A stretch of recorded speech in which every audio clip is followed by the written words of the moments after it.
It's been an year that my parents were abducted in their pajamas from their home. A year has passed, but actually one long day has passed that feels like an eternity.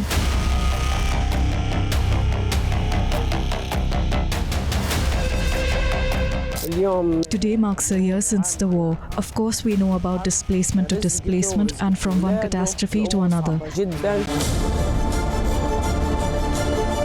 It's been a year since so many Israelis were taken, kidnapped by Hamas, and they're still there.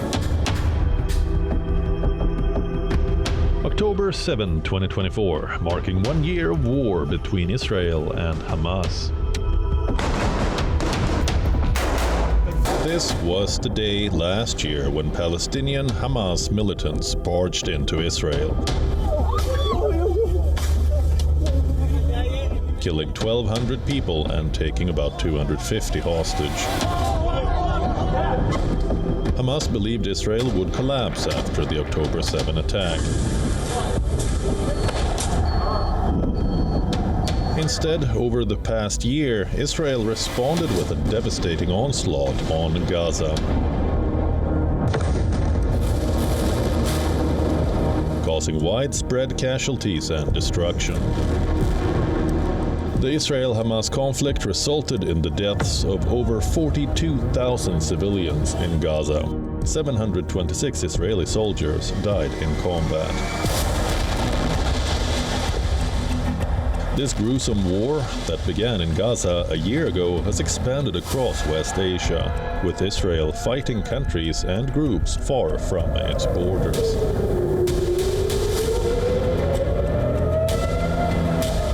It has now become a direct confrontation between Israel and its Western allies on one side, and Iran and its proxies on the other.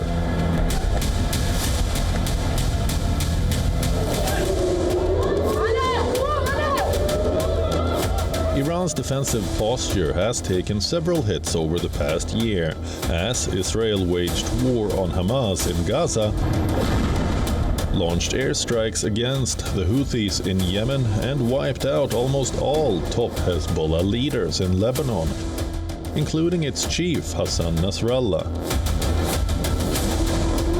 All three groups, along with militias in Iraq and Syria, make up Iran's so-called Axis of Resistance, a network of allied groups established down the decades to insulate Tehran from regional threats. However, amid all this, Iran's evolving nuclear program remains its regime's biggest achievement. So, if the axis of resistance is weakening its power, could Iran decide to step up its nuclear weapons program? Republican presidential candidate for the White House, Donald Trump, suggests Israel strike Iran's nuclear facilities in response to the recent missile barrage. We have to be totally prepared. We have to be absolutely prepared. But when they asked him that question, the answer should have been, hit the nuclear first and worry about the rest later. And that's what they should. That's what if they're going to do it. If they're going to do it, they're going to do it. But we'll find out whatever their plans are. Biden, however, is urging a proportional response. I think there's things that we'll be discussing with the Israelis what they're going to do, but all seven of us agree that they have a right to respond, but they should respond in proportion. Why is Israel worried about Iran's nuclear ambitions? Will Israel attack Iran's nuclear sites anytime soon? What is the current status of Iran's nuclear program? And which all countries have nuclear arsenal?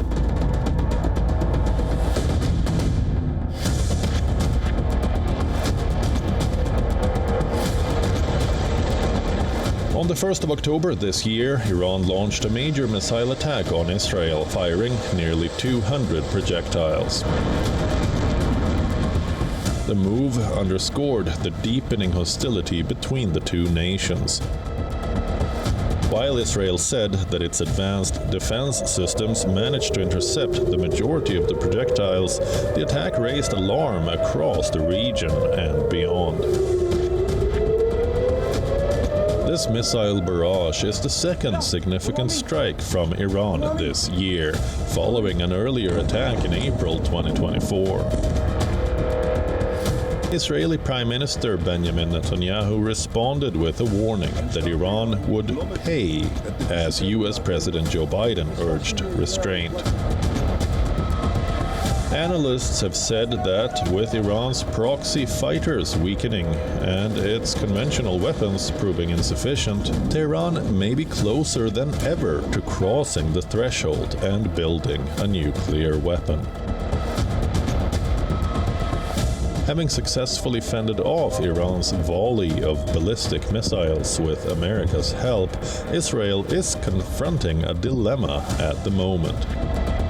It has vowed to retaliate, but attacking Iran's nuclear program could lay the groundwork for a sustained direct war between the two.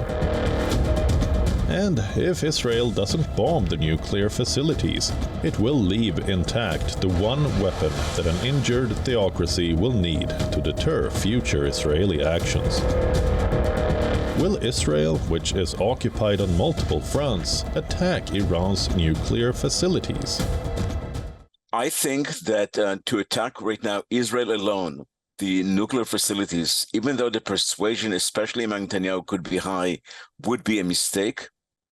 Because Israel alone may not be possible to make the damage that is really needed to halt the Iranian program for quite a number of years, 3 or 4 years.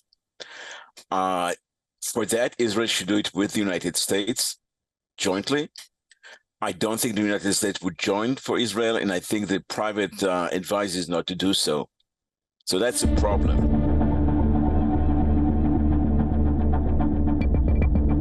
Iran's nuclear program has been the subject of concern for many global powers, particularly Israel, which views Iran's growing nuclear potential as an existential threat. Iran is believed to have nuclear and uranium enrichment sites across the country. Tehran did promise restrictions on its nuclear activities in exchange for relief from international sanctions under a 2015 deal with world powers. The agreement fell apart after then US President Donald Trump pulled out in 2018. Iran too abandoned the restrictions. Since then, Iran has been expanding its uranium enrichment program. Experts suggest that Iran's breakout time, the time needed to produce enough enriched uranium for a nuclear bomb, is now down to just a few weeks. For Israel, they have multiple options. One possible option could be the Iranian nuclear facilities. I'm not sure to how much backing or support they can count on from the international community, because the ramifications of the impact of hitting an Iranian facility could be massive.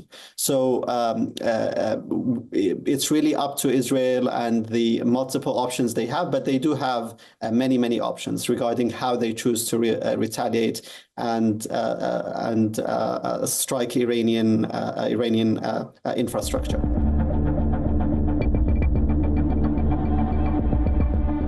According to the UN watchdog International Atomic Energy Agency, or IAEA, Iran is enriching uranium up to 60% fissile purity, close to 90% of weapons grade, at 2 sites.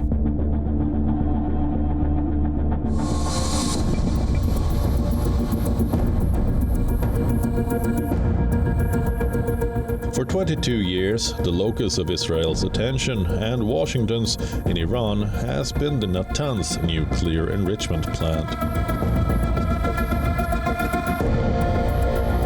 Natanz is at the heart of Iran's enrichment program on a plain outside the Shiite Muslim holy city of Qom, south of Tehran.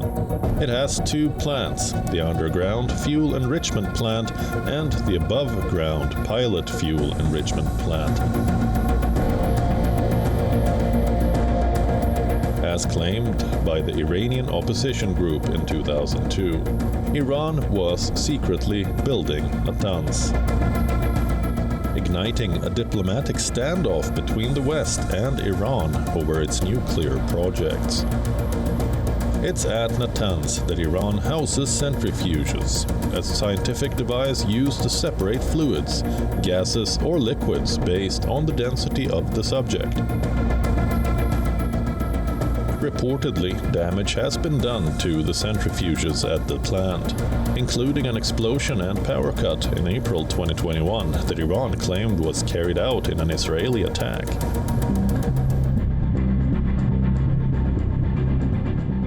Fordo is located opposite of Qom. In the 2015 deal, world powers did not allow Iran to enrich at Fordo at all. It is now more than 1,000 centrifuges operating there. Iran recently doubled the number of centrifuges installed at Fordo. The US, Britain, and France announced in 2009 that Iran had been secretly building Fordo for years and had failed to inform the IAEA. Iran has a large nuclear technology center on the outskirts of Isfahan, its second largest city. The Isfahan facility builds uranium metal, a process that is particularly proliferation sensitive since it can be used to devise the core of a nuclear bomb. After Iran's attack on Israel in April, the latter responded by striking an airbase in Isfahan. Iran built the heavy water research reactor Kondab, originally called Arak. As part of the 2015 deal, construction was halted at Kondab. The reactor's core was removed and filled with concrete to make it unusable. However, Iran has informed the IAEA that it plans to bring the reactor online in 2026. This is Iran's only operating nuclear power plant on the Gulf Coast. Bushehr uses Russian fuel that Russia then takes back when it's spent, reducing the proliferation risk.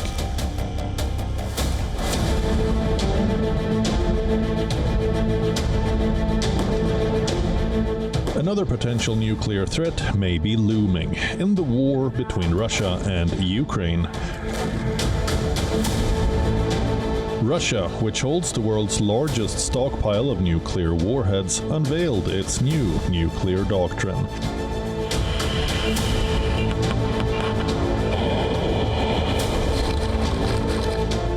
Lowering its threshold for nuclear engagement while continuing its invasion of Ukraine.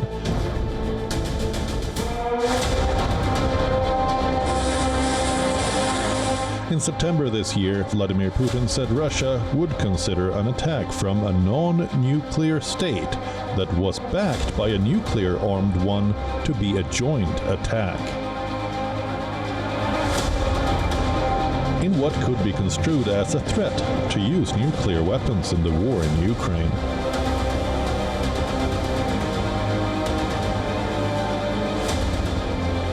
В обновленной редакции документа агрессию против России со стороны любого неядерного государства, но с участием или при поддержке ядерного государства предлагается рассматривать как их совместное нападение на Российскую Федерацию.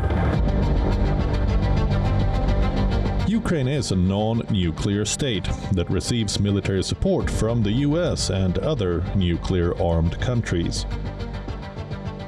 During the 79th UN General Assembly, Ukrainian President Volodymyr Zelensky warned that Russian leader Vladimir Putin is planning to attack nuclear power plants in his country, warning of catastrophic consequences. Since Russia can't defeat our people's resistance on the battlefield, Putin is looking for other ways to break the Ukrainian spirit. One of his methods is targeting our energy infrastructure. And these are deliberate Russian attacks on our power plants and the entire energy grid. As of today, Russia has destroyed all our thermal power plants and a large part of our hydroelectric capacity. This is how Putin is preparing for winter, hoping to torment millions of Ukrainians, ordinary families, women, children, ordinary towns, ordinary villages. Putin wants to leave them in the dark and called this winter. Putin has threatened the use of nuclear weapons before. Russian ally China also called for calm, with President Xi Jinping warning Putin against using nuclear arms. And then Putin announced the proposed radical expansion. Putin said Russia would consider the possibility of using nuclear weapons if it detected the start of a massive launch of missiles, aircraft and drones into its territory, which presented a critical threat to the country's sovereignty.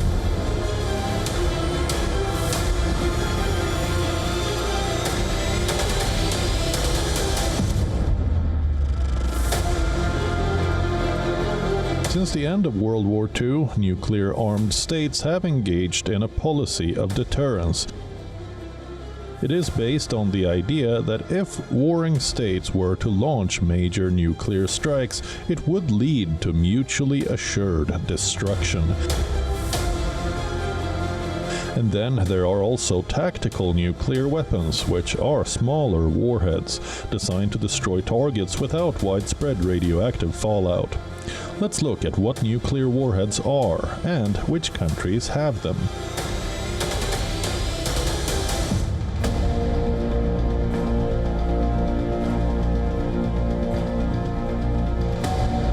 Nuclear warheads are weapons of mass destruction and can destroy entire cities and kill their residents en masse. They also have long-lasting effects on the environment, due to radioactive contamination taking its toll years after the explosion. Nuclear warheads have only been used twice.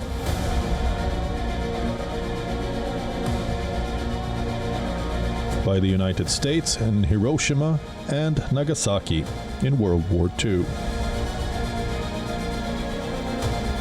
As a weapon of mass destruction, nuclear warheads are part of the defense arsenal of some countries in the world.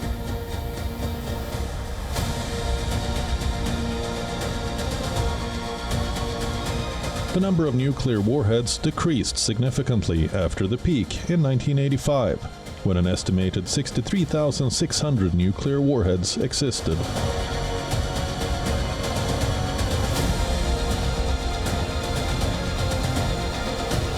The potential danger of nuclear weapons has received increased attention after Russia's invasion of Ukraine in February 2022.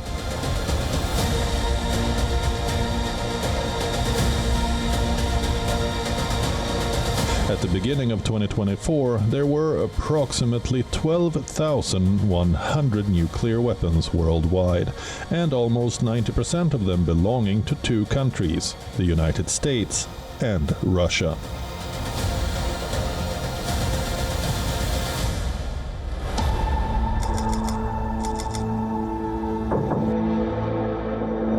Today, 9 countries possess nuclear weapons. Here they are on the world map. The United States, Russia, France, China, the United Kingdom, India, Pakistan, Israel, and North Korea. But the pace of reductions is slowing down now.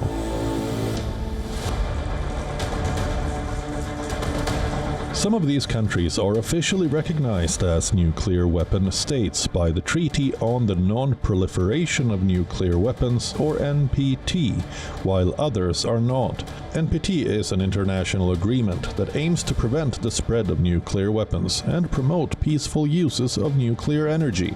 However, not all countries have signed or ratified the treaty, and some have withdrawn from it.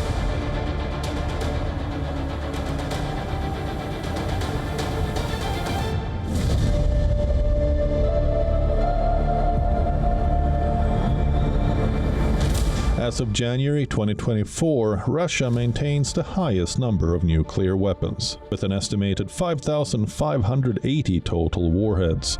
The United States is at a close second with 5,044 nuclear weapons. China possesses 500, France has 290, and the United Kingdom has 225. India is in the 6th position with 172 warheads, followed by Pakistan with 170 warheads. Israel has 90 warheads, and North Korea is in the 9th position with 50 warheads.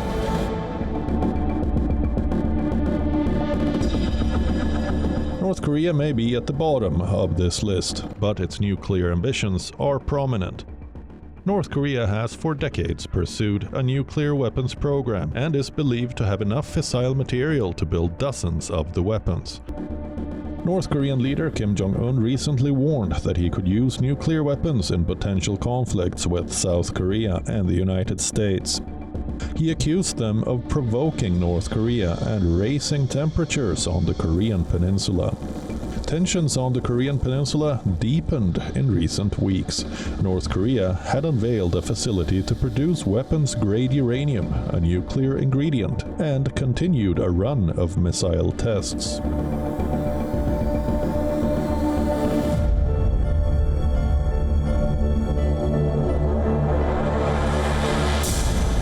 There have been several rounds of global diplomacy and talks around ending nuclear weapons due to their destructive power. In July 2017, it even looked as though the world was one step closer to becoming nuclear weapon-free. The UN General Assembly voted on the treaty on prohibiting nuclear weapons. But countries with nuclear weapons, the US, UK, France, and Russia, boycotted it and continued to modernize and upgrade their armory.